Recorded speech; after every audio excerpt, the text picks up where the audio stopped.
Oh, yeah. What's up, everybody? Welcome back to Actuali Podcast. I'm Chris. I'm DJ. And tonight we are going to talk about Hurricane Helene. We've also got Hurricane Milton now slamming Florida.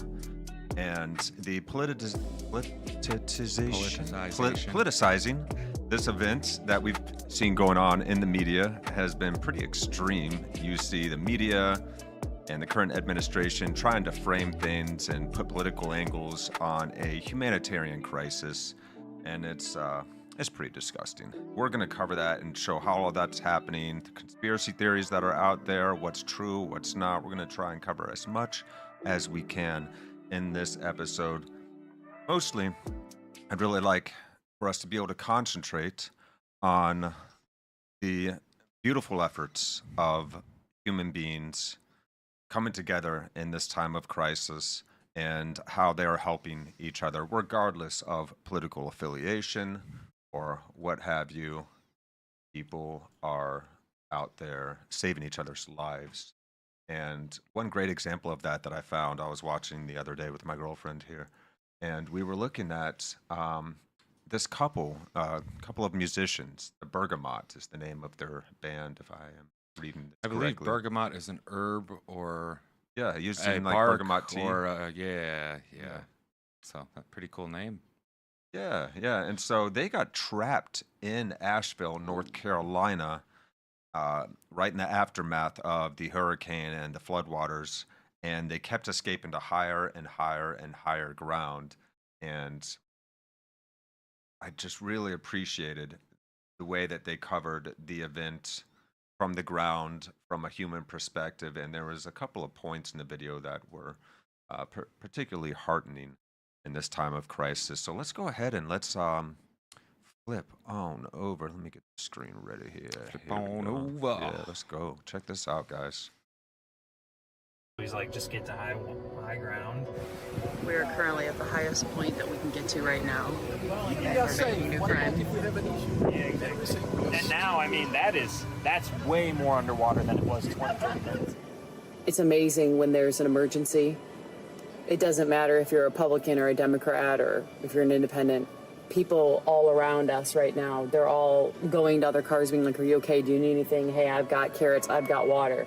I have beer in the car if you need a beer, you know. We just have talked to a bunch of the cars all around us. There's a mother with a child, a single mother with a child. I said, hey, are you okay? She asked me if we're okay. I said, are you from around here? And it doesn't matter.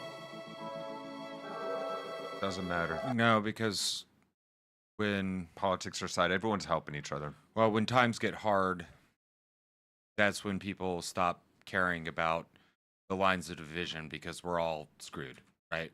Yeah, it's It's like a survival instinct. survival instinct kicks in. That's right. Yeah. And what a cool survival instinct that we have, where we put aside our differences, and this is just like biological, genetic response in us to help other people, help perfect strangers, and I love that. That's a beautiful thing. So that's a hopeful sign in the midst of crisis that people will put aside their politics and their political, affiliations, religious, whatever, what have you, and they'll help each other. So we got a couple more, or at least actually just one more. Would from you this say video. I'd love to that's- cover more of this episode. That would be fraternal and agapic love. I would say so. You know, Yeah. seeing the human and the other humans, and then helping like you would your family. Yes. And it's not to be a Debbie Downer or nothing, but it kind of sucks that we don't do this more often. And I don't mean like the hurricanes yeah, and right. atrocities and stuff, Yeah, but we not don't. just in emergencies, but And in general. And there were times, and I think every country and every place in the world had times of doing this, but as a species, we've kind of forgotten about it unless we get smacked in the face with something that makes you have to get that back selfless into it. courage that we have, where someone will just dive in front of a moving vehicle to save someone that's about to get hit, that they have no actual reason to have care for. We do these things just on instinct. Yeah, well, and that's so many a times in this podcast and in life I've talked about instincts and stuff, like the ego is a instinct tool that we've had for a long time that it has caused us problems, and I've talked about other ones like like the instinct to want to breed, that causes us problems. But this instinct is one that when we don't pay attention to it and we don't engage with it regularly, causes us problems. It's Absolutely. a really positive instinct Yeah. that we neglect, opposed to a really negative instinct that we just Yeah, we we just neglect do. that at our own Yeah. peril, don't we? Yeah. That communal care that we seem to have built into us to not just want to be a part of our society, our community, but to actually want to aid and to help it. That's built into us. And when we're not nurturing that, we, I think, become quite negative and blameful.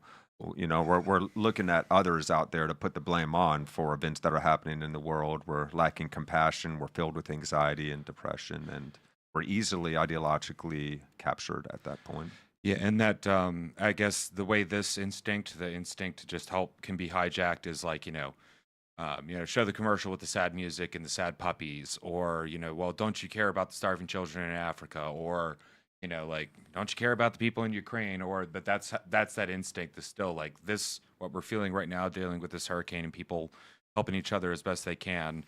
Very good instinct to have, but yet still can be hijacked. Mm-hmm.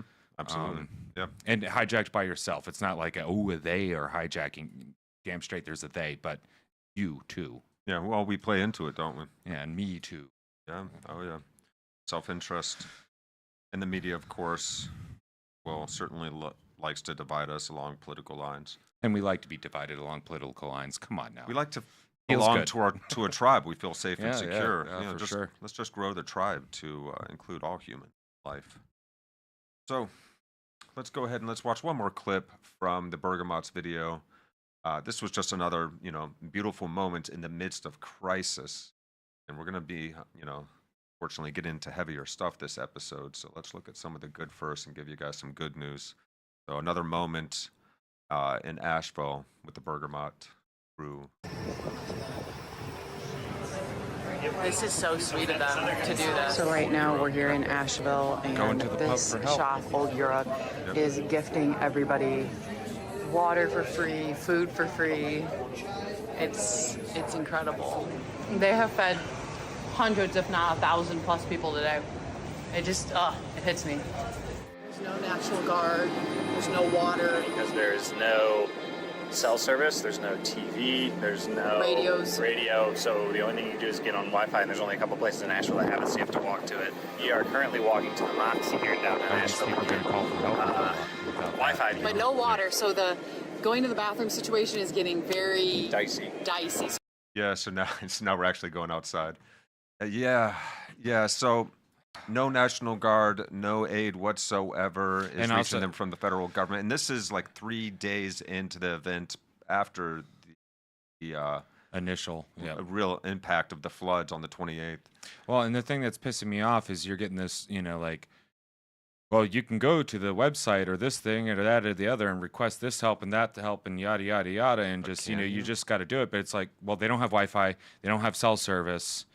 There's only a handful of places to get Wi-Fi. And if it wasn't for word of mouth, they wouldn't know where to go anyway. Mm-hmm. And people are being denied that $750 relief aid left and right as well. There's hundreds of posts of people on Twitter. We can show you just a few of them. Yeah. And we're going to actually get to that later in this episode as well. So we're going to cover what's happening to this relief aid and the FEMA money issue and all the conspiracies surrounding that. And now we're actually going to jump straight into seeing how the media is trying to frame things and politicize this event. And I watched this live when it occurred just a couple days ago on the 7th, when Governor Ron DeSantis of Florida was given a press briefing and talking about, basically warning the citizens and preparing them how to plan for the incoming Hurricane Milton. And question that he gets from this reporter now at the question and answer session at the end of the briefing is quite telling. And you might have seen some of this in the news and articles since this press briefing. So check this out, guys. Here we go. Jumping on over. Okay, this is kind of hard to hear. So this one is turned up as loud as I can get it here. Let me try and turn it up on the desktop here. Let's hear this, guys. Yeah. These homes are rated for 140 or 100. Okay, actually, I'm at the wrong point in the video. Wrong point in the video. Got to reset this. We just zoom in. All right, here we go.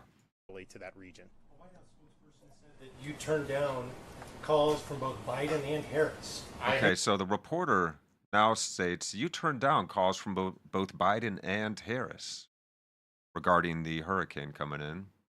Are you saying you're not aware of that? And if so, how are you not aware of that? So Biden called me a couple days ago with Helene when I was on the helicopter. I didn't have any issues. They had helped us with what we've done. I'm not aware that he's tried to call since then. Certainly hasn't called my phone, so I don't know quite where they're getting that information. At the same time, we got the approvals that we need. If there's something else that we need, I'll hop on the phone very quickly, whether that's a FEMA administrator or the president, and we will press the case to be able to get approvals for what we need in Florida. But we have gotten approvals for everything that we've asked for.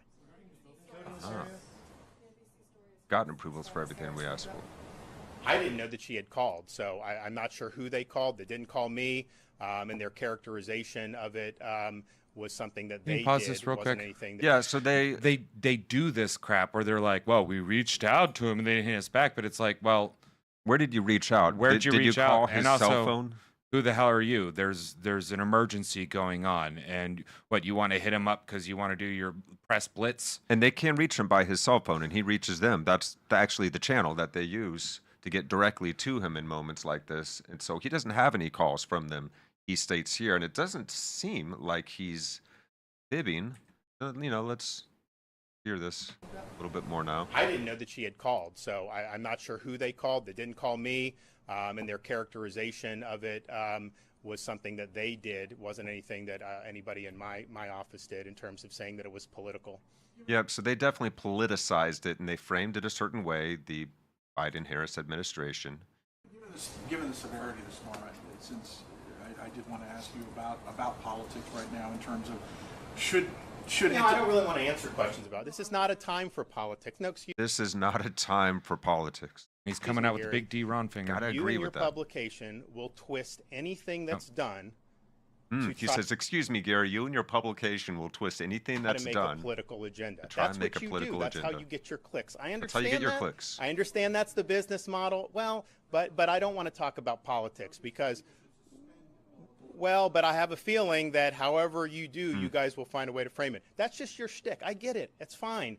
But I don't want to participate in it.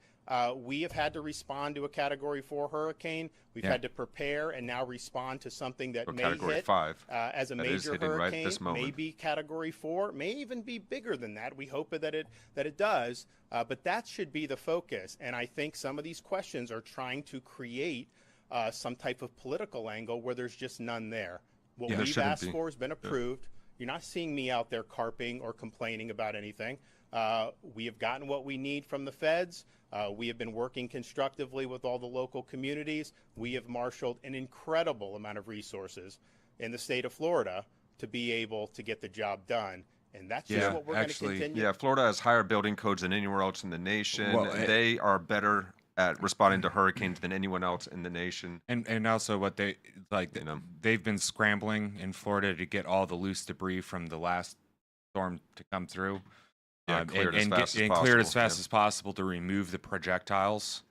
So, Ron DeSantis, love him or hate him, but he is an effective governor. And I like the way he handled that too. He's like, look, this is not a time for politics. I'm not even interested in going any further down this political charade with you. So let's just cut that off right now and just be straight up and frank. We're dealing with an emergency here. Let's put the politics aside and quit trying to build narratives and spin things to look certain ways for a political agenda. Sickening. Yeah. So now we're going to drop over to Amala Eknobi. I'm mispronouncing her name. Ekpunobi. And she did great coverage of the response to Hurricane Helene and all that's been going down in western North Carolina ever since the flooding occurred. I remember hearing reports of over 1,000 people missing. And the reports of the number of deaths that we've been getting from mainstream media have been far below what the local officials on the ground are actually talking about. I remember a few days ago, I heard something about they already had 500 body bags filled with bodies. And then at the same time, we were getting reports from the mainstream media and government of just 200 deaths so far. Yeah, that's what I saw today. And going to be a lot more than that. It's funny when it comes to things like COVID and all that stuff. They'll be like, "These numbers are huge. Look at them. Look at them. Look at them." But when it comes to like a disaster, like they were both disasters. Why aren't you? Hey, media, why aren't you treating them the same way? Yeah. Like this is why people are pissed at you. Yeah. Yeah. Right.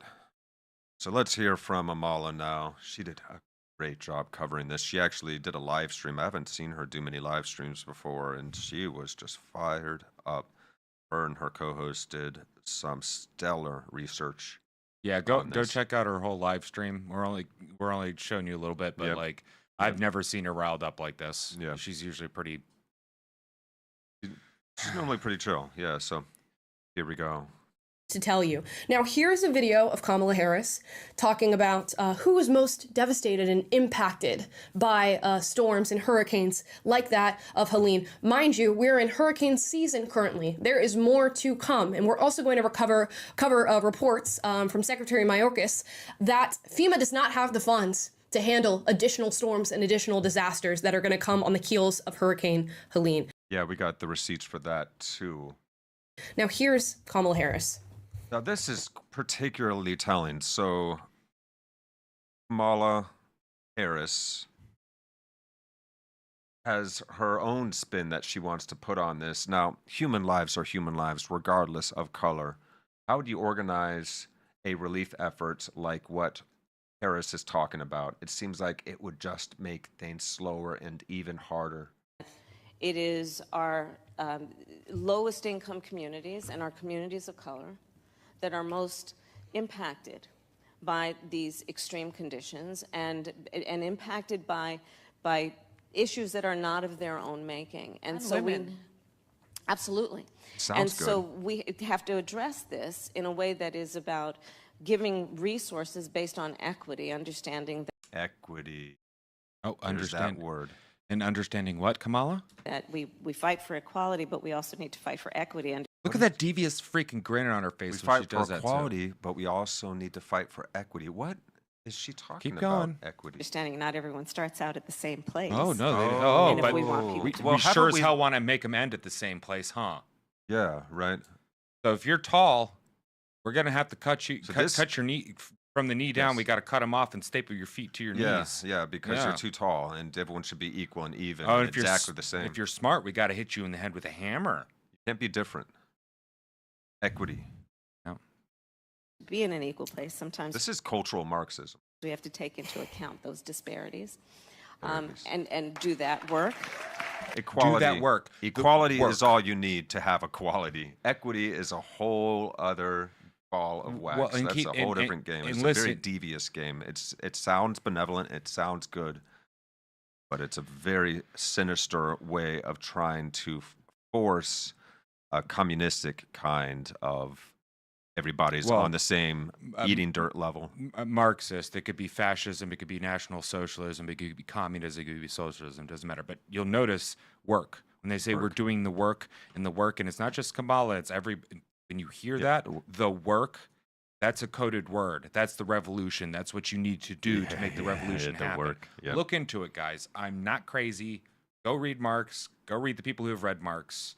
And then look at the new activist movements of our day and how they're all really basically thinly guised cultural, Marxist, ideological, subversive, manipulative techniques for taking over a populace. Oh, yeah. And so, fun time. So let's get back to Amala here.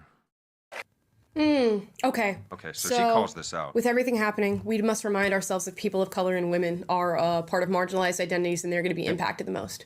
Let's not focus on whoever is on the ground being impacted by this, regardless of their skin color, regardless of their sex. Instead, let's reinforce this woke ideology of intersectionality and this idea of equity and then say that people of color and women are most impacted. Are you kidding me? Nope. Are you kidding me? Nope, I have so much to get through that we're just going to keep going. I'm going to leave you to sort of marinate on what you just heard from Kamala Harris, that in the wake of a natural disaster, she's thinking about the color and the sex of the people who are going to be most deeply impacted. If you're wondering, where's Biden?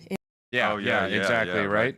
Yeah. So, and just for those that aren't aware of who Amala is, she is a former activist, leftist activist who did some research, challenged her own conceptions and views, and found out that she had been taken in by something actually quite malevolent, though couched in benevolent language. So where's Biden? So where is Biden? This is hilarious. In all of this, he doesn't even know what storm you're talking about. What do the states in the storm zone need, Mr. President? Okay? What do the states in the storm zone, what do they need after what you saw today? Oh, in the storm zone? Yes, sir. I'm wondering what storm you're talking about. They're getting everything they need. They're very happy across the board. They're getting everything they need. They're very happy. They're very happy. Across the board. board. What do the states in the storm zone need, Mr. President? Oh, the storm zone. I'm wondering what storm you're talking about. What storm? He actually says what storm. Everything storm. they need.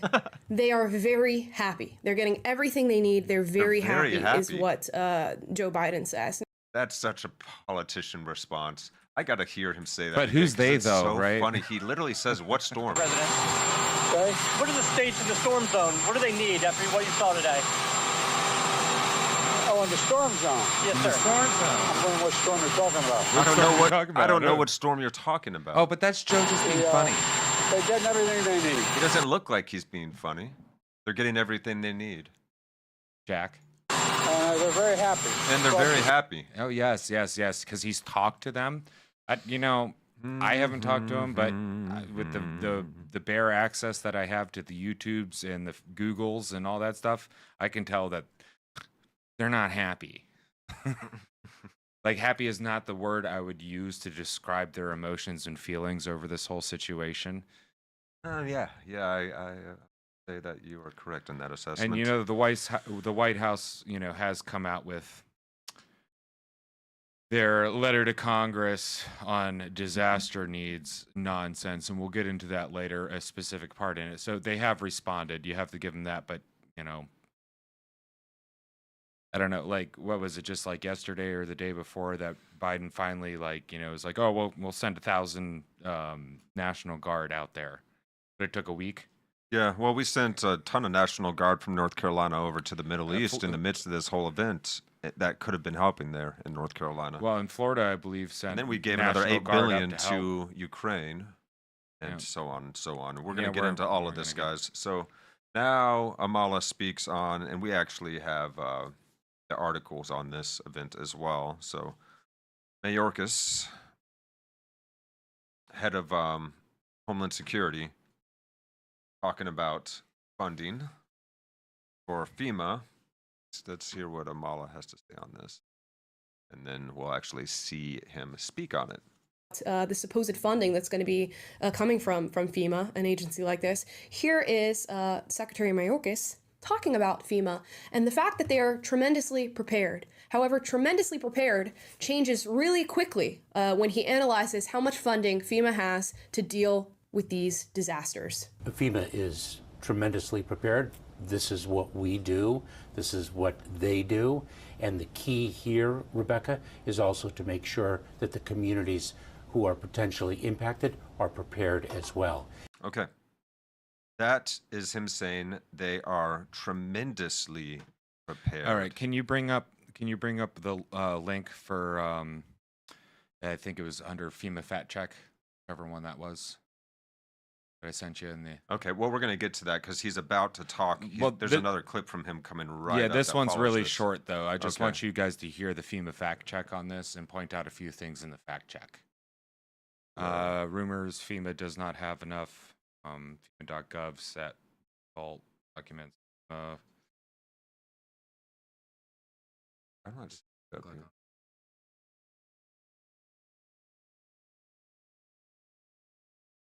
Oh, I got that twice.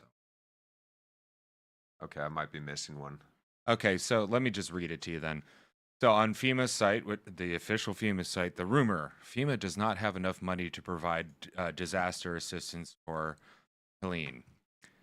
Underneath that, FEMA has enough money right now, mind you, right now, for immediate response and recovery needs. If you are affected by Helene, do not hesitate to apply for disaster assistance. How? They don't have internet. As there is a variety of help. There is a variety of help for different needs.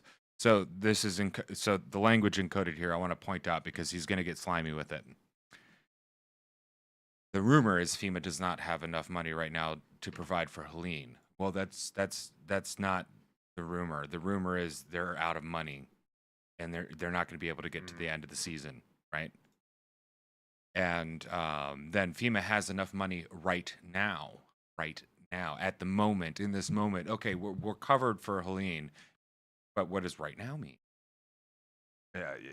So What yeah, does let's get right to now? the slimy man. Yeah. He's slippery, like slime. Very good at what he does. I'll give him that. Best actors are politicians, and the best politicians are actors, as the old adage goes. People love Ronald Reagan, man. Yeah. He's an actor, not a bad one either. Check it out. Here we go. Experiencing. Secretary Alejandro Mayorkas sounding the alarm on FEMA funding right after the devastation of Hurricane Helene. Listen. We are meeting the immediate needs with the money that we have. We are expecting another hurricane hitting.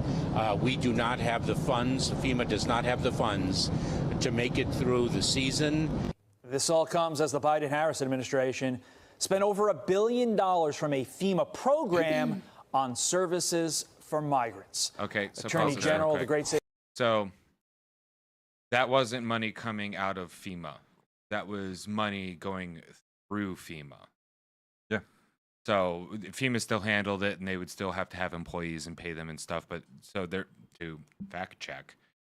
No, it wasn't used from the FEMA reserves, but it did move through the FEMA reserves. Okay. And apparently FEMA has 20 billion, something like 20 billion in reserves right now. Yeah, and we'll get into some further stuff. But yeah, you notice So they don't even need to be asking Congress for further Mayorkas funds. said, yeah, that's exactly what happened. But the fact check says, well, and this is last updated October 9th. What's that, today?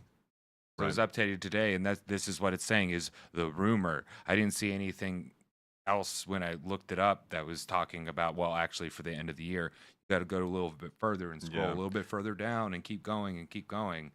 This is not what we're saying. This is gaslighting us. Right. Maybe a few days ago or a week ago, people were saying that, but we're confused. We're still figuring this out. But now the majority of people who are questioning this are saying, no, you like the next hurricane, we can't rely on you. The hurricane after that, we can't rely on you. This hurricane, we obviously can't rely on you because y'all haven't been doing crap except saying, well, get online and contact us. Well, cell service is down, Wi-Fi is down. Like, there's people, I've seen reports of people like being found wandering out of the hills that haven't eaten for days. I've seen the last videos of people trapped on roofs.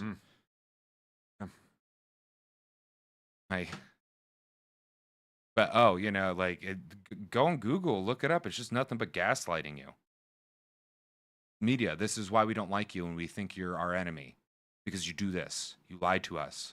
You spin. You guys used to say you were unpolitical, but you are completely political. You didn't have a side. Bullshit.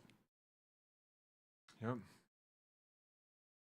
Yellow journalism 2.0. That's why some people call them urinalists, and it's not producing the J as a or pronouncing the J as a Y. It's no, you're a urinal.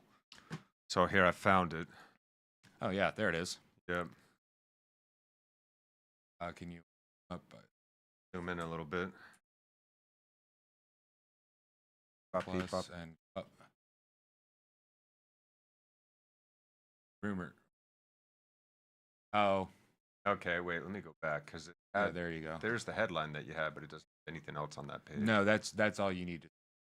Yeah. Okay, fair enough. So that's their fact check there. That's their immediate fact check. So that's their face statement. So their face statement when Mayorkas was talking about is like, well, we don't got the money. But they did also clarify that after Helene and Milton, they don't know if they're going to have enough. So they keep kind of trying to change the language around this. But we're going to get into it because there is money there. Yeah, and There is Mayorkas money there. obviously said that they were running short on money right there in that video that we just watched. So let's Forgive me for being like pissed off though, but I'm pissed. I've spent the last week just sad, pissed, and just. I'm sure a lot of you all are upset out there as well, and it's, with good reason. We are upset about something like this. It's not a time for politicizing. It's not a time for politicking. It's a time for us to come together and help people that are in dire, dire straits at this moment. So there it is again. We are meeting the immediate needs with the money that we have. We are expecting another hurricane hitting. We do not have the funds. FEMA does not have the funds to make it through the season. And that was on That's Wednesday when he said scary. that. And right now there is a major historic hurricane just decimating Florida. When I was watching the live streams on this earlier, 14 tornadoes at once that the meteorologists were tracking, and more popping up every 10 seconds. Just more and more systems turning out tornadoes before the wall of water had even hit the coastline, and then all of a sudden things all started happening at once this afternoon. So we're gonna actually, if you look through the links that we have in the description of this video, you'll see live coverage that you can watch that's going to be going on past midnight tonight. You can keep track of all that's happening. This group of meteorologists is awesome, and we're going to look to them towards them in this video. Let's go ahead and continue with Amala now. The funds, FEMA does not have the funds to make it through the season. There's that. This all comes as the Biden-Harris on services. Well, we're going to revisit that clip in just a bit there. So they're tremendously prepared. This is what we do, right? We're the federal agency that saves everybody when an emergency takes place. We're there, we're on the ground immediately. You heard from the Biden administration, on Wednesday's show? They said the Biden administration is going to fly into the southeast coast of the United States, and we are not leaving until everything is fixed. But according to Biden, he doesn't even know what storm you're talking about, and everybody's happy. Yeah, everyone's happy. And these FEMA people apparently have been pulling 9 to 5s, not full round whatever, but there was reports of them just waiting for orders while they're chilling in their motels, or being like, okay, well, it's 5 o'clock, we gotta go. And I literally saw somebody talking to a FEMA employee and asking about well, how can we find you guys, what are you guys doing, where you're at? And they're like, well, we'll be over there until about 5 o'clock or so. And it's just well, what? Yeah. And so let's look at FEMA's not a 9 to 5, guys. Disaster relief ain't a 9 to 5. Being a firefighter ain't a 9 to 5. No. Yeah, so the way that they keep going back and forth is pretty astounding. And let's just look at a couple of receipts that we have here. So we're going to get into this Shelter Services program in a moment. Go ahead and pull up USA Today. We're going to cover Washington Post covering the conspiracy that FEMA doesn't have the money, even though we just heard it out of Mayorkas' own mouth. These claims are completely false. The DHS said in a statement Thursday night, as Secretary Mayorkas said, FEMA has the necessary resources to meet the immediate needs with Hurricane Helene and other disasters. The Shelter and Services program is a completely separate appropriated grant program that was authorized and funded by Congress and is not associated in any way with FEMA's disaster-related authorities or funding streams. So the slime in what are that they talking is about there? the immediate need part. So can you go to the whitehouse.gov one? I'll guide you down to where it's at. But it's just a paragraph within, what Biden is supposed to be saying to us. That one. Yep, you gave me that one twice on accident. Oh. There's the whitehouse.gov. Yeah, okay, Yep, so here, let's check this out.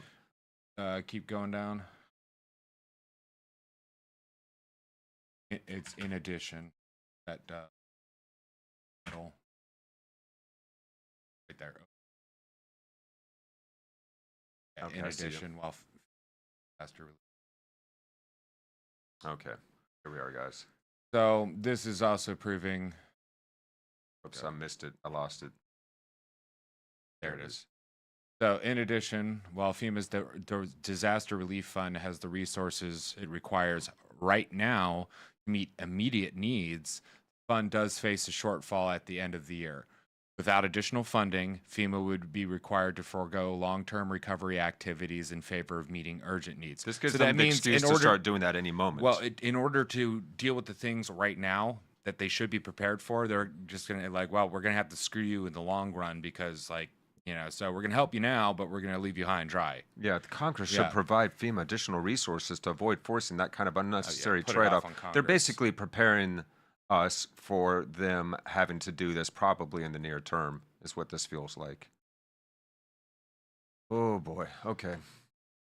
So, Oh, but to support their claim that they don't have the money, if you go to Congressional Monthly, Disaster Relief Fund monthly report. is that the PDF? Yeah. So Yeah. go to page 7. Okay, let Yeah. me So if zoom you look this at in. it in just the bottom line Give me there, a second. They can't see what we're talking yeah. about yet. So just that bottom line at the is all we need. The rest of it is relatively esoteric. So that bottom line, where they're in deficit. On the right side is smaller than on the left side. Base, Whereas total. if you look at all of it all the way down, it's good, and then it starts going into deficit. So by this chart, the way they're reporting it, they're in a deficit right now, right? And these are in millions, so that's Oh, okay. 600. So 6,798 for the the major declarations, and then on the right hand side for the total, which the total should, if they're in the green or in the black instead of the red, should be bigger. Yeah. They're Yeah. not. So it's 6,258,000,000. That's a difference. And of, this is just what FEMA has designated for emergency response funds. So FEMA has a lot of money that could easily divert. And that's why people have been complaining about illegal migrants getting free houses and phones and health care and furnishings. regardless of and whether it goes through FEMA, utilities paid and so why forth. don't we keep that money and then we have the money as a country? So when this stuff happens, it's like, don't worry about it. FEMA, keep going. We got you. Yep, divert some funds here, and let's go. Yeah, let's let her rant now. Yeah. Take it over. Yeah, let's let Amala bring us up to speed here.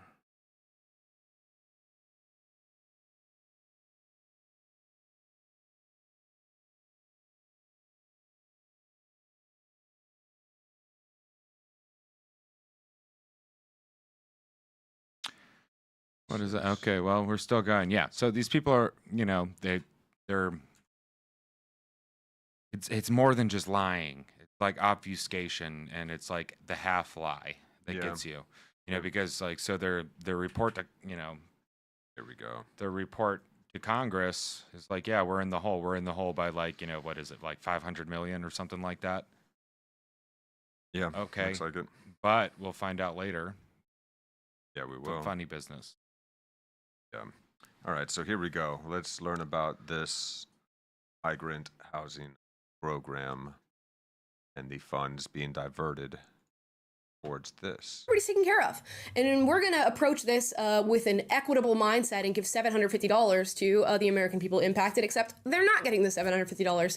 They are being denied. So meanwhile, FEMA has spent over a billion with a B, on illegal migrants. And we're going to get into these programs and how these things break down. When you're an illegal migrant and you cross the southern border and you're like, how do I get to New York City?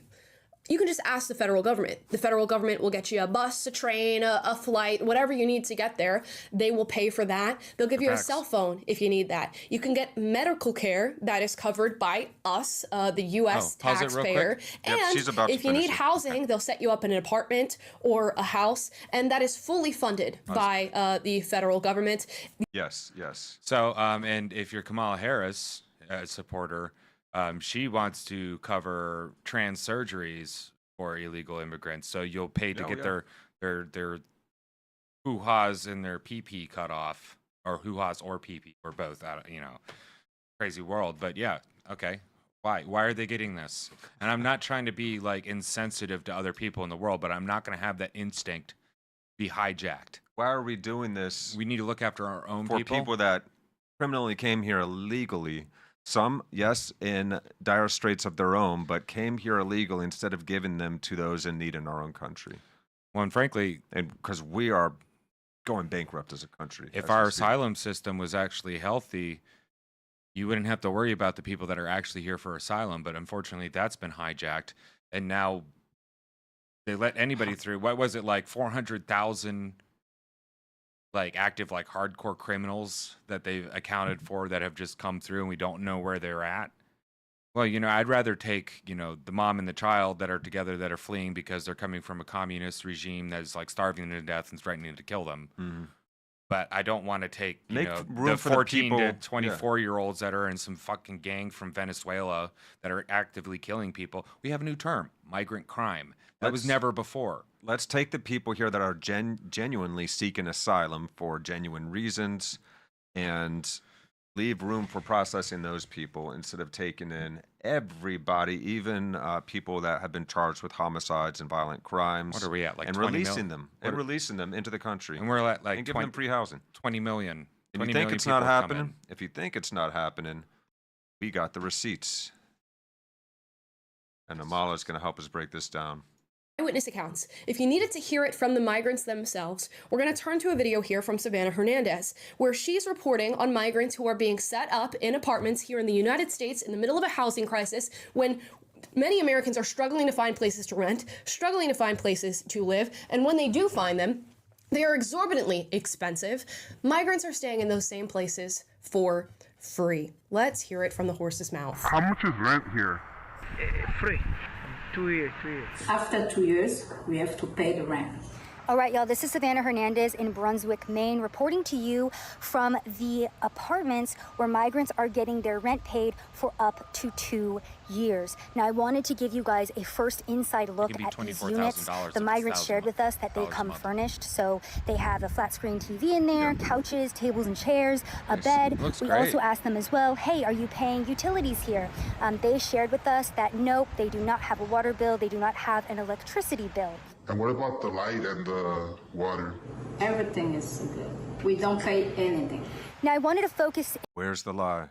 in on this area of Maine because there is a housing crisis going on currently for residents, and these buildings were initially created for Maine residents, but then it was decided that homeless migrants would be living here. Now, as an American, you can rent out one of these units, but a one-bedroom is going to run you about $1,800, and a two-bedroom is going to run you about $2,300. By the way, the average housing price for a house over here a year. Well, $48,000 for the 2 years, roughly around that rate. Oh, there you go. Per you know, sometimes it's person. in Brunswick is about $480,000. So there was obviously a lot of outrage when it was first discovered that migrants were going to be housed here for free on taxpayer dollar. Now, I wanted to focus in on Brunswick as well because this is the same county that has received FEMA funding from that same program that spent almost $1 billion through the fiscal year of 2023 and 2024 on sheltering illegal immigrants throughout the United States of America. By the way, FEMA coming out and saying that they have run out of that funding. We are expecting another hurricane hitting. We do not have the funds. FEMA does not have the funds to make it through the season. This is why I wanted to come up this way. This is why I wanted to come to Brunswick, because I wanted to show you guys a comparison of how the federal government is treating American citizens versus illegal immigrants and migrants in this country. So, yeah. So, you need to see more? So that's it. Yeah. They sent, whether or not it was given to FEMA as in part of their regular funding or not, they sent money through FEMA. Why can't we send more money through? Oh, wait, we don't have it. We don't have the money. Who's got the money? How many billions have we sent to Ukraine? 175, I think you like 170. Yeah, and it's probably more than that. How much money? What was it? We sent in the Middle East. We sent the money, but we've also sent them all kinds of equipment. We've sent them personnel. We've, all of that costs money. Dude, we're literally paying their Social Security. And then what about the interest on our debt that we're paying? How many trillions of dollars are we in debt right now as a nation? Like 30. We don't have this money. Trillion. We literally are bankrupt and in incredible debt. It's something like 20 to 30. Well, we gotta save the world, but screw those poor hill people, or those poor Southerners, those fat white people that you hate. Yeah, those are flyovers. Yeah, they're flyover states. They're ignorant rednecks. Why do we gotta help them? Let's just make caricatures of everybody that doesn't agree perfectly with us. Whole giant swaths of human beings that, of course, don't fit the super overgeneralized, superficial caricatures we make of them. These low resolution labels that we like to play with. Well, that's how you pin people against each other. You make them into That's low resolution characters that you can play with, and you get them to fight each other. Yes, and if you tune into this podcast often, that that's kind of a running theme. We like to point out how and it's not something that we take joy in, but we recognize the importance of pointing out how we are being turned against one another. We are being fiercely divided, and we should pay attention to who's behind the curtain pulling the strings, rather than let ourselves be so easily pit against one another. So here we go. Amala is going to continue on bringing this point home of funds being diverted. And we're going to debunk this conspiracy theory now, once and for all. Let's go. Jumping on over. There we are. Where my connection? Media, because what I just showed you was proof that FEMA has utilized funds for illegal migrants, housing them, flying them around, giving them all these different resources. And now an outlet like NBC News is publishing this. False claims about FEMA disaster funds and migrants pushed by Trump and the Trump campaign. Now, if you go through and read this article, it details Donald Trump saying something along the lines of, they stole the money from FEMA and they utilized Look how they frame this. It for illegal migrants. And the fact check on this is not that FEMA has not spent over $1 billion on illegal migrants. They certainly have. The article details that. It just says that they didn't steal those funds from the funds that they normally allocate to natural disasters and So they're playing with semantics here is what they're doing. Emergencies. It's a different type of fund that they set aside to handle the situation at the border and to get these illegal migrants where they're going over $1 billion. So no, they didn't steal the funds. The funds were there and already allocated to illegal migrants instead of being allocated to natural disasters and the American people. And why does FEMA have over $1 billion, 1.4 to date, to spend on illegal migrants? Well, we could housing them, and for 2 years. We could ask the UN that too. There's an initiative, one of those equity initiatives, but a global equity initiative where they've been through NGOs and through some official country avenues sending migrants from poorer places into richer places by the hundreds of thousands to millions. You can look it up. Like, go to the UN website, look up their policies, look up what they're pushing for. Yeah, so you see how they try and spin this. And there's all these articles out here. We showed you this one already. No, Biden didn't take FEMA relief money to use on migrants, but Trump did. And the way that they spin in this article is just obscene. Yeah, the whataboutism. There's actually an actual logical fallacy name for it that has a funny name. I can't remember, but it's not answering the question. It's just pointing out the other guy's fault. The Shelter and Services Program is a completely separate appropriated grant program that was authorized and funded by Congress, funded by us, the American people, and it's not associated in any way with FEMA's disaster-related authorities or funding streams. So they basically partitioned a certain amount out. But here's Mayorkas warning again that FEMA doesn't have enough funds from the AP. Here's the FEMA Shelter and Services Program. So it does indeed exist. They are doing this, non-citizen migrants. But it's not for disaster relief. And so just in 2024, they appropriated another $650 million for this program. They've been doing this for at least a couple of years now. So, hey, everybody in the country, that's like everybody just got $2 stolen out of their pocket. Oh, there it is. Just for that. $650 million twice. will be designated at these dates here. Yeah, that's April 12th, 2024. So that's already been done. Both of those were done. Yeah. So Wow. So, this is actually happening, and there it is again. There's another article. FEMA's running out of funding. Mayorkas warns. And so to explain, so they're basically trying to prepare us to explain for really bad responses to these emergencies. To explain how they can get away with doing this, and also like why can't they just go ahead and do it again? It is the immediate needs funding fact sheet. One of the links I sent you. Okay, yeah, I got that. And it's just a second paragraph there. To ensure funding for these critical requirements, FEMA's chief financial officer can implement immediate needs funding, so INF guidance. When operating under INF, FEMA prioritizes response and immediate recovery effort funds by deprioritizing obligations to other activities. Okay, how about whatever we didn't spend on the migrants, we go ahead and send to, since you guys can do this, why don't we just go ahead and take that money that hasn't been doled out yet, that is waiting 2 years or a year? So they wait till their funds are sufficiently replenished until paused obligations will be processed. So this is how they're playing it. They like to have that $20 billion in the bank to play around with. But they could be allocating easily at least $1 billion to aid efforts in Western North Carolina and now Florida as well. Yeah, basically, I guess what this is saying is the CFO, so the chief financial officer, can reallocate or give guidance to reallocate funds from a pre-existing FEMA thing, like say like the housing migrants thing, put a pause on that and take that money and send it over to the immediate needs that we need right now for the environmental disaster. Not like they can't do this, but they want to convince you that the bureaucracy is God.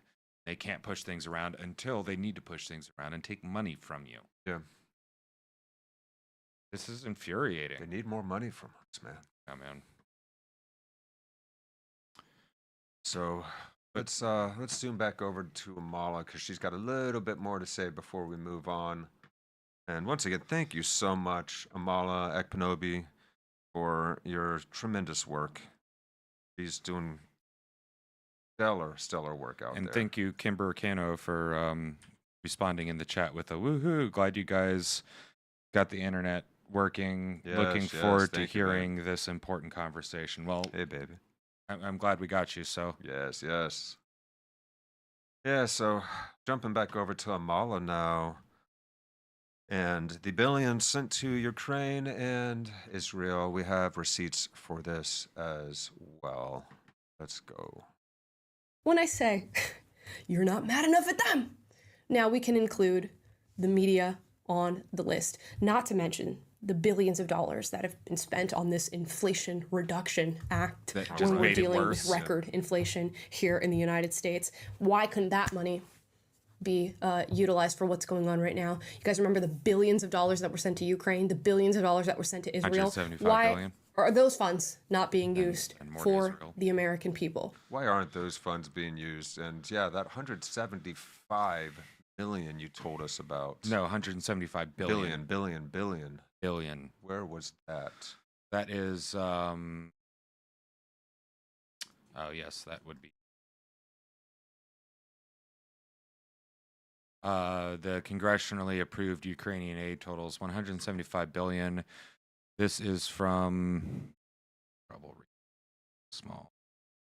Is this from the disaster relief fund as well? No, the Committee for Responsible Federal Budget. You might not have it. Okay. I just use it as a resource to get the amount. This is the Committee for a Responsible Federal Budget. They say it's 175 billion. 175 billion that we have given to Ukraine so far since the beginning of the war. Yeah, and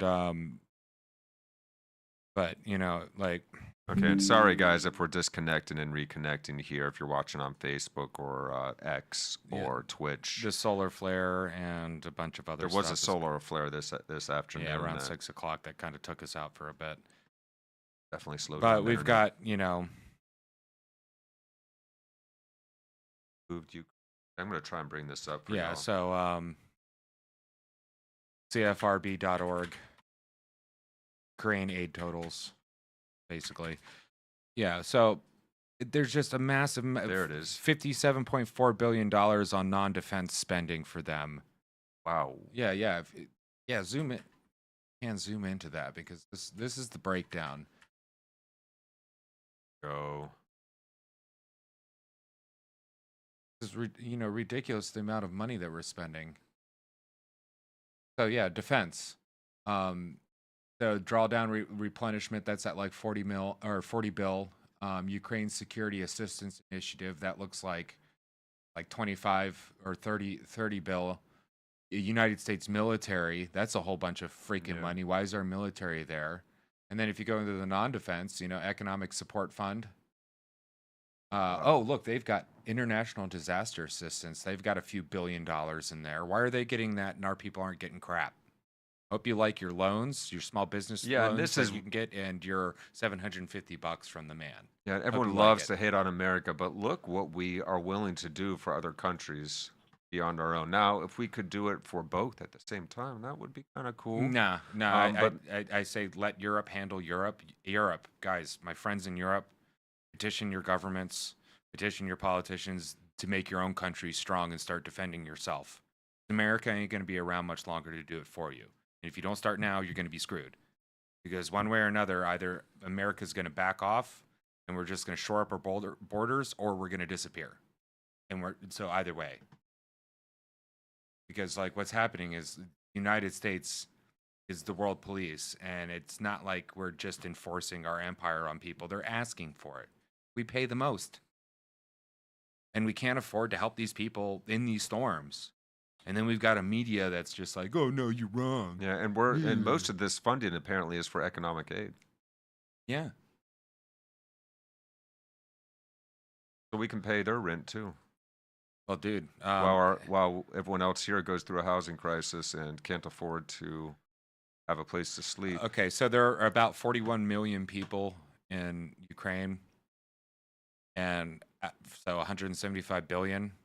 That's for every man, woman, and child in Ukraine. That's $4,268.29 per person.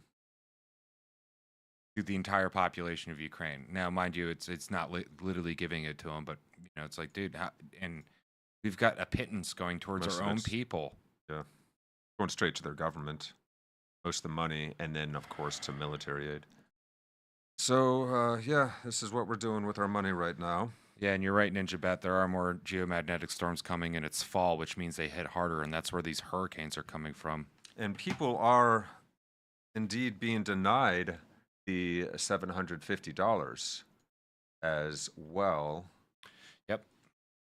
And I was just looking on the Twix. Twitter, formerly known as Twitter, now X. Yeah, Twix. And it was not hard to find people that are talking about or basically being denied the $750 aid. So, but that person's happy though, and they're satisfied across the board. Yeah, that $750 aid that was promised to everybody that's out there struggling is actually not coming through for most people, apparently. My name is Casey Webb.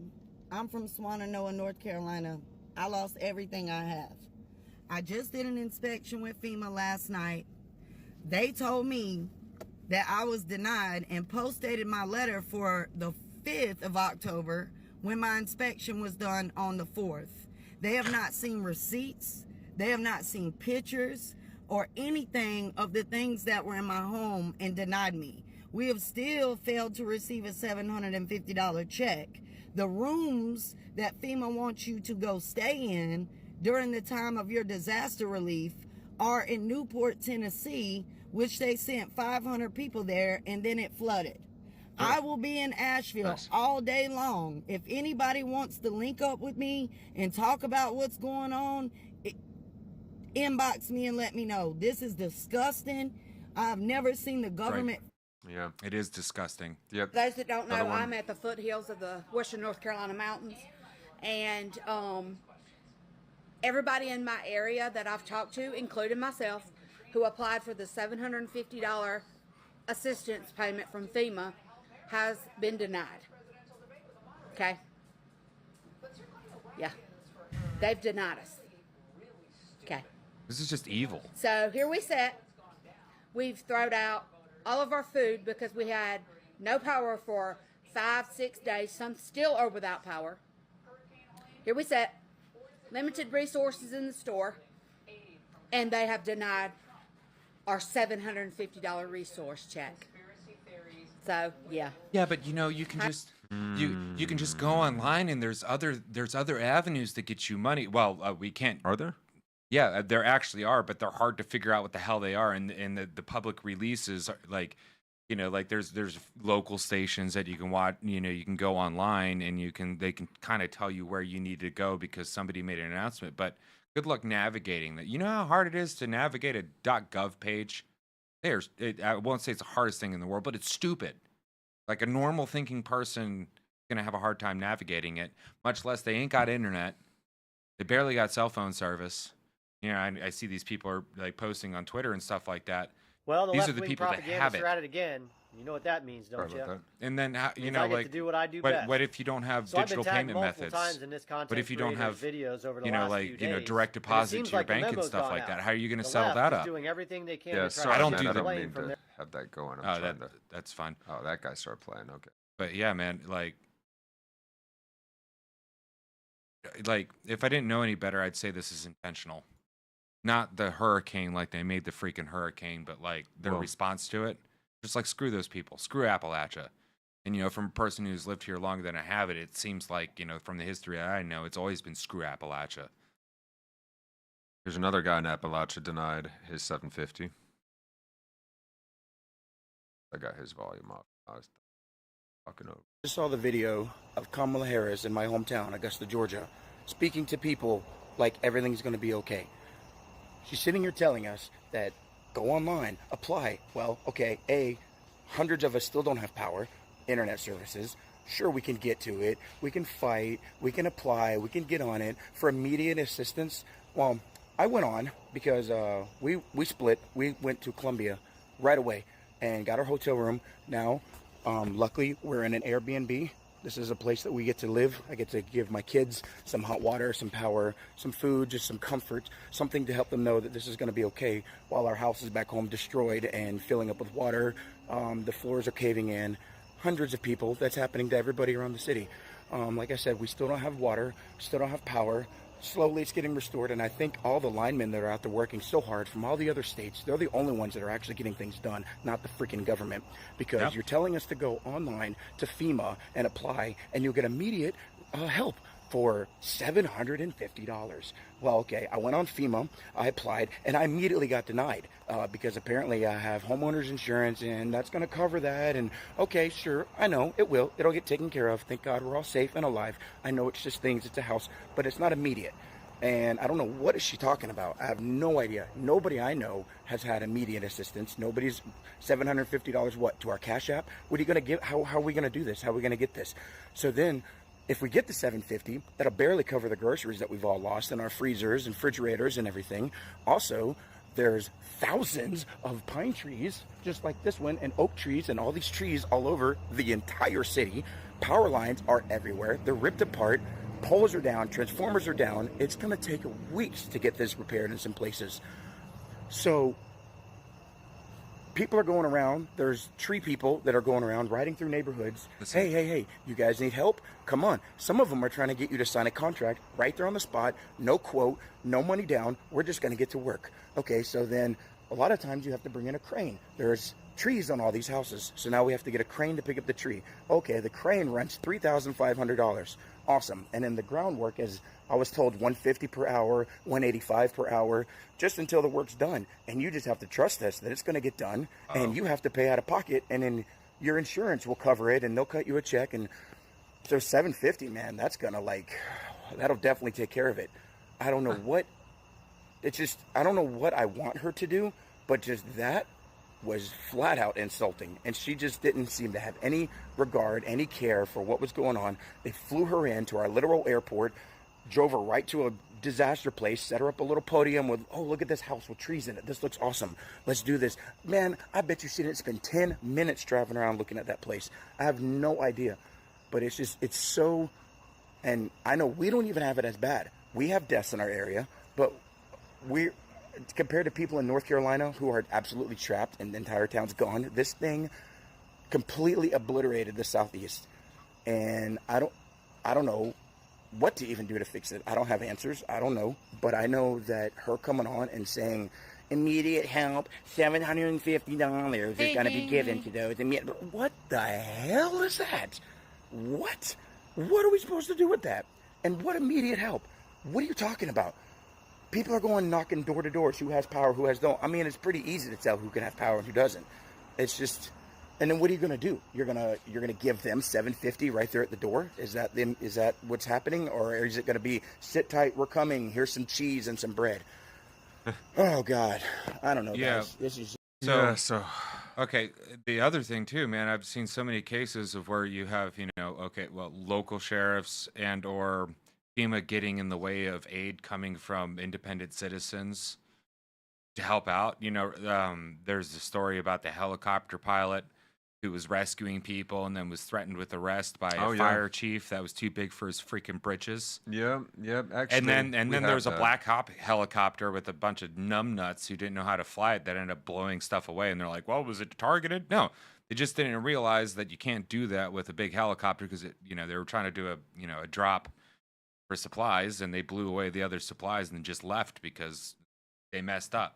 Mm-hmm. But citizens, and right after this guy was chastised and threatened with arrest for rescuing people, a week later he's back with like 1,000 other pilots requested by the state and local authorities to come back and help rescue they realized people it made them look and fix bad, stuff. I think and they had to wait. I know they we had to threatened put a you with pause the- on people helping until most of them were dead. And actually, we have another video talking about that as well, because now it's a recovery effort. It's no longer a rescue effort. They know that most of the people that we would have wanted to rescue days ago are now gone. So, speaking of that helicopter pilot, let's see a little news segment on that. To help stranded victims, but that man says he abandoned his rescue missions after a fire official threatened to have him thrown in jail. Well, that man now wants answers and turned to Queen City News Chief Investigator Jody Barr. A lot of people were turned away from helping and threatened with arrest. Help figure out what went wrong here. Happened in Lahaina. This is the original post that I was reading when I decided to go up and help. It's a long post, but she's saying that her kids and family and animals are trapped. No way out, no supplies, and the only way in or out is accessible by helicopter. Limited cell service and no water since Friday morning. I thought I have a helicopter and maybe I can help. Jordan Sidham piled food and water into his helicopter Saturday and headed up toward Banner Elk. The only way through. This guy's a former police officer and fireman. A mountain gap in Lake Lure. This is the mountain valley that you would have to fly to get to Black Mountain, where we were escorting people out. This is a mountain range, and this is a mountain range. The only place to fly through with bad visibility, low cloud coverage, is Lake Lure. The cries for help from people stranded without food, water, or electricity hit social media soon after the flooding last Friday. But my parents are stuck there. Their address is Banner Elk. They are in the first condo. If you receive this, please give me a call back. Thank you. Sidham's phone started lighting up on Saturday with people begging for help. I mean, I could hear the desperation in her voice. This is... What are you supposed to do? You're supposed to do something. People are calling you for help. You're supposed to do something. And what do you have? You got people too big for their britches telling you not to help, even though there's not help coming. Yeah. And I get it. Yeah, maybe they can mess up and make things worse. And that's why you make like no-fly zones, because you don't want citizen pilots messing up military stuff. But the military wasn't there. They weren't doing nothing. I believe it was like the day after that they actually made the no-fly zone. So he was helping the people he could, getting messages. Like, literally, your government is telling you not to help your neighbor. Yeah. Yeah, check this out, guys. Makes me so mad. Go out, help her in, put her bag in the back, get her strapped in. I'm going to take her down, come back. I'll take him, I'll come back, and then I'll get you, okay? I originally left my son, co-pilot, on the side of the mountain. It was kind of unstable, so I didn't want to put more weight in the helicopter to lift back off. So I left my son with the other victim, and I was just going to take one person down at the time. And you could hear me in the video talking through with the victims and with my son what we're going to do. 3 minutes away, Sidham spotted a group of rescuers just down the river. He landed and found someone in charge. Told him my background experience, law enforcement, firefighting, pilot. He immediately started helping with coordination. He gave me radio frequencies to coordinate with them on, set up a landing area for me to come back with the other victim. And in the middle of the whole conversation and them blocking the road off, I was greeted by the, at that time I didn't know, but Lake Lure fire chief or assistant chief maybe, and he shut down the whole operation. So at that point, I felt like the conversation wasn't going any further. And again, he asked me to leave, and I said, hey, I have no problem getting out of your area. If that's what you want us to do, we'll leave, no issue. At that point, I asked him, you know, what was the reason I had to leave them there, and he said, again, you're interfering with my operation. I just need you to get out of the area. I said, sir, I don't know where you were trained at, but I know how my training is, and I'm not going to leave personnel behind. I'm going back to get my co-pilot. He said, if you turn around and go back up the mountain, you're going to be arrested. There it is. This kind of thing was happening left and right to people with experience. And then we have one more really interesting video for you guys. This one from Mark Honeycutt's channel on a Hurricane Helene survivor, talking about how they marked over 100 bodies in a 6-mile stretch of river. Here she talks about how this has turned into a recovery effort. It's no longer a rescue effort on the ground, and they're not telling people this in the news. The day before yesterday, we went from search and rescue, which means I'm searching and rescuing people, to search and recovery. It no longer means I'm searching and rescuing people. It means I'm searching and recovering bodies. That terminology is extremely important, and social media doesn't want to get that out there, but I think that's unfair to those who've lost people or have. This is a swift water rescue person talking. Missing. They need to know that we are now in a recovery mission. They need to start preparing, that if they're missing or have not contacted them, that they need to start preparing themselves for that outcome. Right. Yeah. So that was Lenny's house. These were cinder block homes. All cinder block homes. They were 2 stories. There were 3 of them.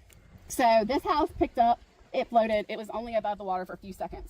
I think what this happened, one right here? Yeah. I think what happened is the swinging bridge was still, the cables were metal. So I think it might have clipped the cables and then it just went under. These, we didn't see this happen, but as this was happening, we were hiking up the backside of our mountain because we couldn't get to our neighbor. Our neighbor's house is over here. So that house. So yeah, we went to that house to rescue or to check on our neighbor. Yeah. So this goes on. This is an excellent video. Everything that she talks about is really informative, and you got to get the news from the people on the ground that have experienced this firsthand, because the media is not giving us honest reporting. How many people are lost? How many people are gone?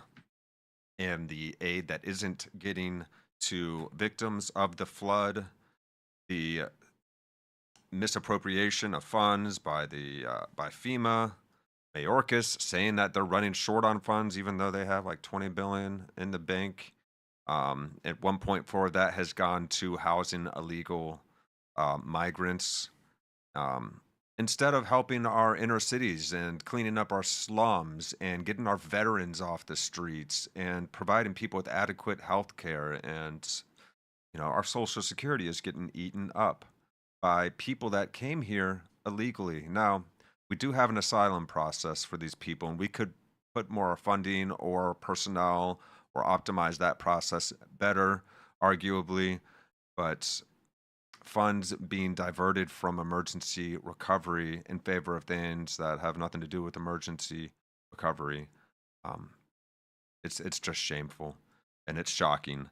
And there's so much more that I would love to have been able to cover on this episode, guys, but we don't want to overstay our time here, and we certainly want to avoid any copyright strikes as we're covering a lot of other people's media here. But there's a story on Elon Musk's Starlink being blocked in North Carolina flood zone in places. And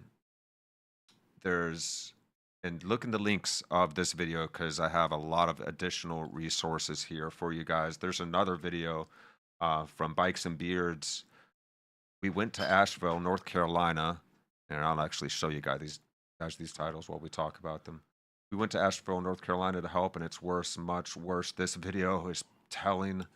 There's the Elon Musk's Starlink being blocked in the North Carolina flood zone video. All these are in the description, guys. Jimmy Dore talking about the residents screaming, government's not helping us in these hurricane devastated areas, and so forth. And now the last one, let's see if I can get this to come back up.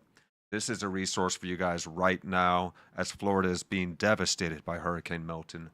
And boy, where did that video go? It's not come back up for us here. It's the man. They're trying to censor us, man. Let's blame it on the man. The page is man. unresponsive. Maybe they said they were going to be online until. Oh, they may have lost complete service though. Like if they're down there, I don't know where they're actually located, but they might have. Let's see if I can get this to come back up. Okay, it's back. It's back. It might just be having connection issues. Extremely dangerous situation for the Tampa, Palm Harbor, Temple, Terrace, St. Petersburg area. Well over a foot of rain has fallen, and it continues. Yeah. So check this out, guys. This is Ryan Hall, y'all's channel, and the link is specifically noted in the description of this video for live coverage of Hurricane Milton.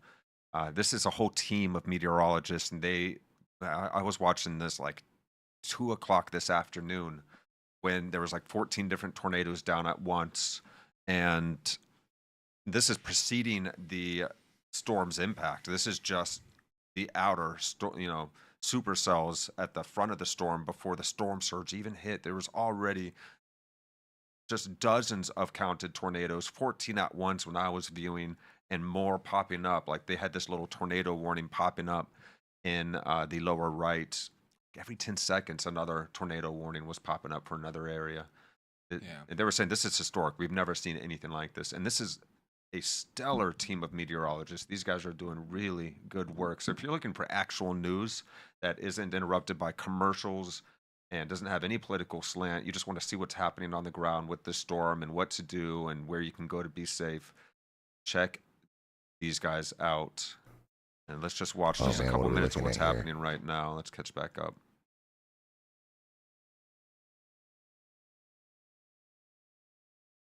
Okay.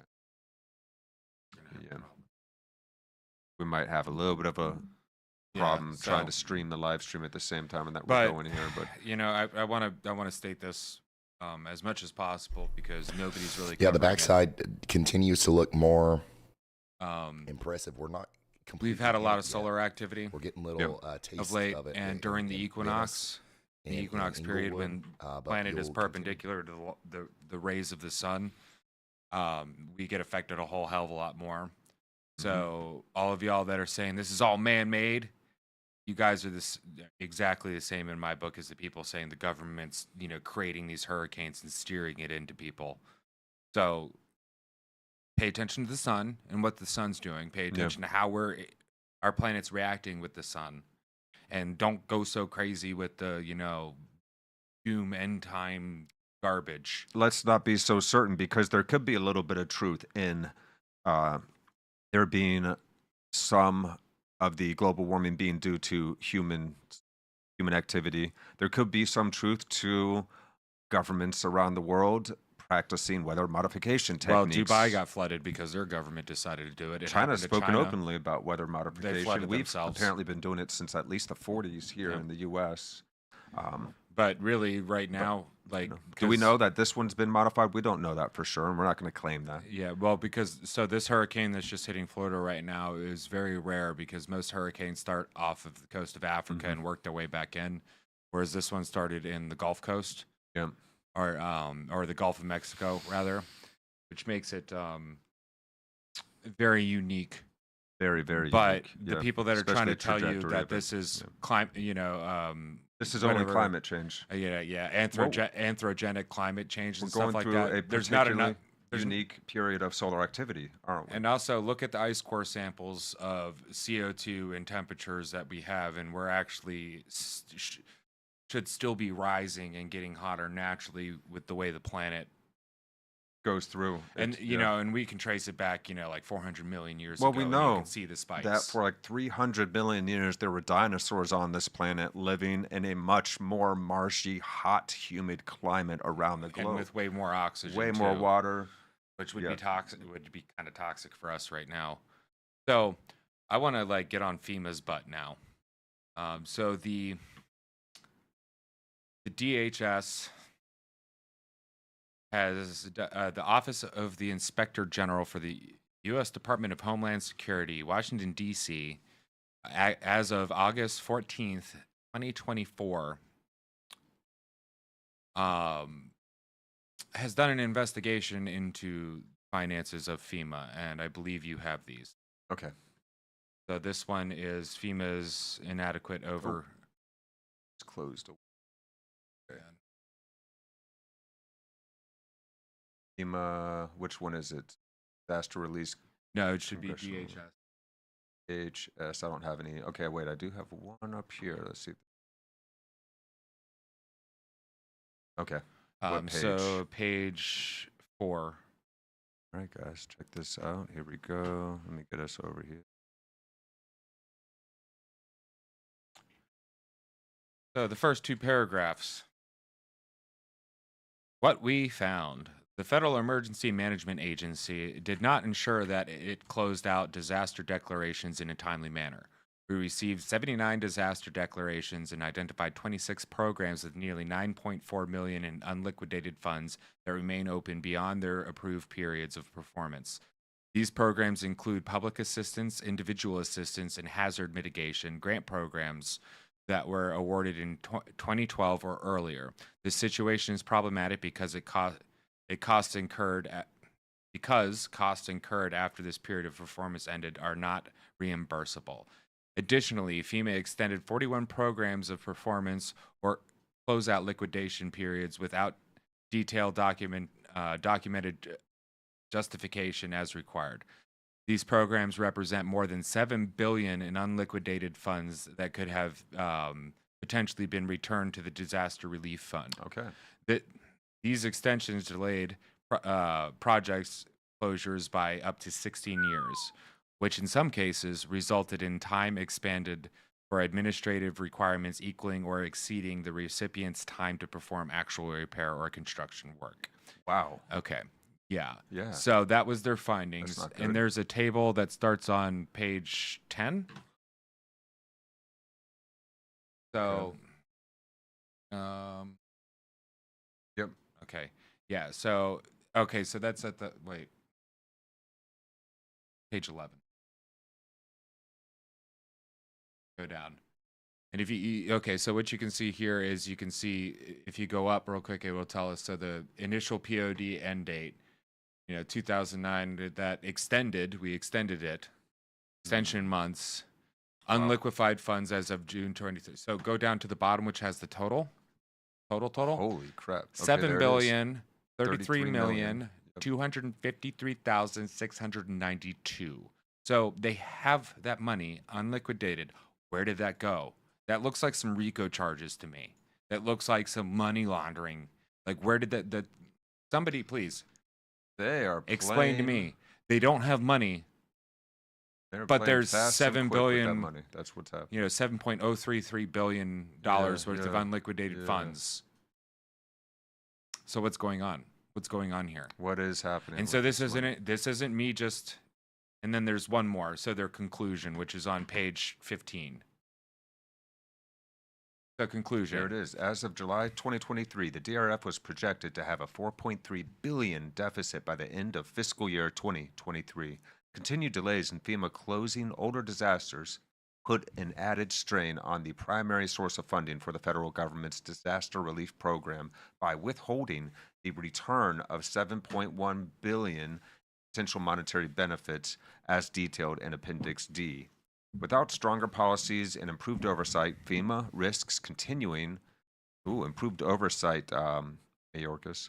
FEMA risks continuing to close disaster programs in an untimely manner. Doing so prevents taxpayer dollars associated with expired or excessively extended grants from being returned to the DRF. So where's this money? Where's the money? Where's the money? Where's the money? What's going on? Who has the money? Why isn't this being investigated? You guys can put all your power into Trump. We Who's investigating this? Look at this. We recommend the FEMA administrator consistently apply FEMA Manual 205-0-1 grants management requirements, including that the recipient's request and FEMA's determination for extensions must be in writing and signed. That FEMA's determination include the rationale for the decision, including how the facts meet the applicable guidelines. It's actually giving them a really easy out here. This is basically them just saying, you should do something. Write us a note and sign write us it. a note and feel sign bad it, for it. And we want to understand. But where's the money? You know, that $7 billion could be really They're acting useful like right it's now. $7. It's $7 billion, guys. Well, there you go, fam. Yep, check it out. Yeah. Do your due diligence. Yeah. Look into it. Yeah, please do check it out here. Don't trust your government and trust your media even less. Wow. Wow. You know, always got to be keeping an eye on these guys. Yeah, you do. And here, let's just check these guys out for a few more minutes, and then we're going to close out, fam. What he was just showing there was crazy. So look at the wind speeds 956 here. millibars. The worst of the Wind storm speed 150 miles per hour. It hit land already. is right here over Tampa right now. It was at 9 p.m. last This is updated. wild. God. And Tampa Sustained winds of 150 miles an hour. Tampa is screwed. And the thing is, that's like if you look at like the heavy lines around Tampa and all that stuff, that's waterways and other stuff like that. So there's already it's already low. Flooding up here in this top left video. Here too. Half a fire hydrant. Yep, high a in flash red, flood Arnold. emergency, which is the highest level of a flood warning, has been issued for Tampa. Yeah, damn. Between 10 to 14 inches of rain have fallen. Flash flooding is already occurring. This is a particularly dangerous situation. Seek shelter now. We are likely going to see numerous rivers around Tampa smash record flood levels. Just destroy the record levels. Yeah, this is an unprecedented storm that's hitting right now. Prayers going out for everybody. Well, and Ron DeSantis said that FEMA ain't going to be running the show. And good on you, Ronnie. I wouldn't trust them bastards. I hate to be this way, but like Not as long as they're politically motivated. And well, if they can't account for the 7.1 billion, what? You know, I can understand you like you lose a $5 in the couch, but come on. Yeah, and like, why aren't people going to jail for this? I mean, like, if me or you messes up on our taxes, or does something a little lots bit of people funny are and losing signs power a out here. bad We're check, up to we get punished 1.2 out million. the ass. FEMA, one of them 4-letter agencies, nothing. Who's the Chris CFO of Hall FEMA? is also... Get them up there. I want to see them in front of Congress right now. Where's this money? No. It's not going to happen. Not in this administration. It doesn't seem like it. Well, yeah, but if Trump gets in and does anything about it, now he's a dictator, right? I'm so pissed. People are really hanging on to that joke you made about being a dictator on day one. Well, good. No, not good. But well, no. Go after the state.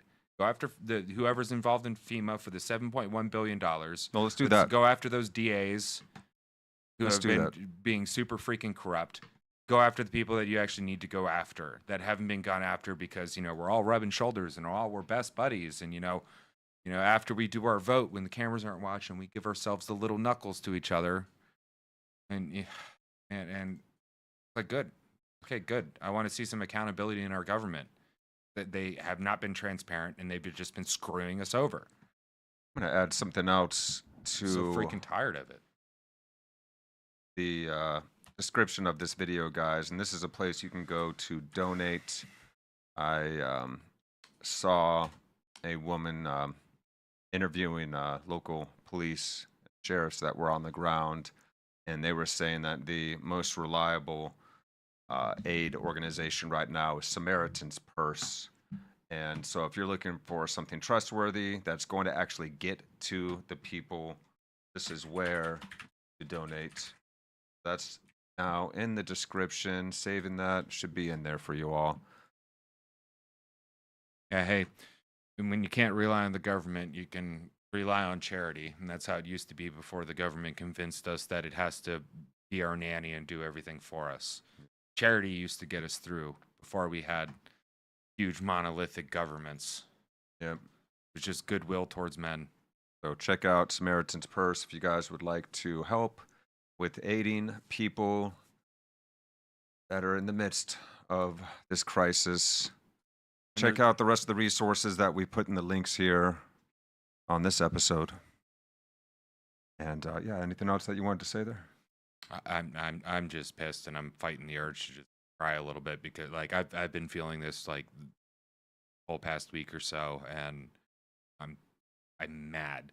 Well, it's and real. And I'm gonna have to go out in the world and talk to people that are going to be oblivious to it, and if you mention anything, they're going to gaslight you and give you the bullshit that you're getting off of the TV.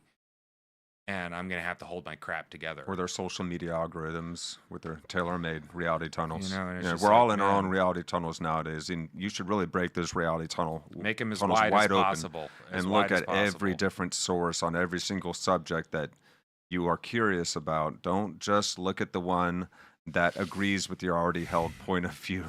Yeah. You know, that confirms your bias. Challenge your bias. Look at the opposing sides reporting on that story. Look at the independent reporting on that story. Look at every single source that you can. You'll get a much wider, more high resolution field of view. And if you can, try to archive everything if you can. You know how that too, 'cause works, and things do it. go disappearing from Archive the internet, because the internet is not forever if it goes against the propaganda. That's right. Unless you archive it. Yeah. So but thank you guys so much for being here with us. And, you know, let's just put a prayer out to those in need right now in the midst of this disaster. Our thoughts go out to those of you that have already lost people or have people that you have not found yet. And we pray that you are able to build back and recover fully from this event. We know that it's going to be really hard on a lot of communities. People have been set back probably years in some places. Decades, generations. So our love goes out to you guys. Our hearts go out to you. And make sure that if you guys want to donate, check out Samaritan's Purse. Link is in the description. If you want to learn more about the misframing and misreporting on these hurricanes, check once again the links in the description. There's a lot of sources there, and you know, we encourage you, do your own homework, research, check, dive deep, look at multiple sources on every subject. Worth it. And let's gain a clear view of how we can change this world by being better people, loving one another, being more open-minded, and not allowing ourselves to be so easily divided. Bam. We love you guys. I've been Chris. I've been DJ. We'll see you next time. Stay strong, peoples. Stay strong, fam. We out.